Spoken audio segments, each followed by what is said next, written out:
Right. అంటే కొందరు నాకు అంటే స్టాక్ మార్కెట్ గురించి ఇట్లా అడిగినప్పుడు హ్మ్. చెప్పిందేంటంటే, "పెట్టి మర్చిపోవాలబ్బా! అప్పుడే నీకు డబ్బులొస్తాయి మార్కెట్‌లో. ఊరుకూకే ఇట్లా నిలబడి అట్లా తొంగి చూస్తే రాదు" హ్మ్. అనే మాట చెప్పారు. హ్మ్. హ్మ్. కరెక్టేనా అది? అంటే పెట్టి మర్చిపోవటం అనేది ఒకటండి సైకాలజీ. ఆ! కానీ ఎందులో పెడుతున్నాం? ఆ! ఆఫ్‌కోర్స్ అది చూసుకోవాలి. అదే అంతే గదా! చూసుకోవాలి. అదే అట్లా. ఎందుకంటేనండి, ఇప్పుడు మీకు సెక్టార్ రొటేషన్ అనేది జరుగుతూ ఉంటదండి. అవును. ఏ సెక్టార్ ఇప్పుడు బావుందనేది కూడా చూసుకోవాలండి. హ్మ్. ఒకప్పుడు ట్రెడిషనల్ సెక్టార్స్ ఉండేయి. ఇప్పుడు కొత్త కొత్త టెక్నాలజీస్ వచ్చేసినాయి. డ్రోన్స్ అని, అలాగే హ్మ్. ఏఐకి సంబంధించి, డేటాకి సంబంధించి, క్లౌడ్‌కి సంబంధించి, సైబర్ సెక్యూరిటీకి సంబంధించి, హ్మ్. అలాగే ఇంపోర్ట్, ఎక్స్‌పోర్ట్‌కి సంబంధించి ఇప్పుడు మన గవర్నమెంట్ కూడా చాలా ఎంఓయూస్ చేసుకుంటుంది బయట. సో, అవును. ఇవి చూసుకుంటూ ఉండటం మంచిదండి. ఇప్పుడున్న ఓకే. టైంలో ఏంటంటే యెస్, మనం ప్రిపేర్ అవ్వాలి మెంటల్‌గా లాంగ్ టర్మ్ పెట్టాలని. అవును.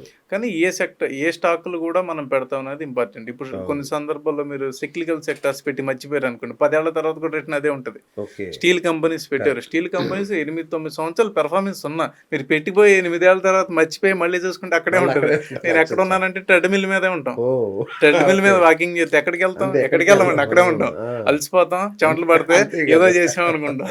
డెస్టినేషన్ అయితే ఎళ్ళం కదండీ. కరెక్ట్. ఆ! సో, స్టాక్ పెట్టేటప్పుడు కూడా సిక్లికల్ సెక్టార్‌లో పెడుతున్నామా? గ్రోత్ సెక్టార్‌లో పెడుతున్నామా? అది ఇంపార్టెంట్ అండి. ఓకే. సో, అది పెట్టి మీరన్నది exactly correct. Mind set first prepare అవ్వాలి మనం లాంగ్ టర్మ్‌కి అయితే పెట్టాలి. అది. ఇది 5 ఇయర్సా? 10 ఇయర్సా? అది ఒక డెకేడ్‌కి మనం ప్లాన్ చేసుకుంటున్నామా అనేది కూడా ఇంపార్టెంట్ అండి.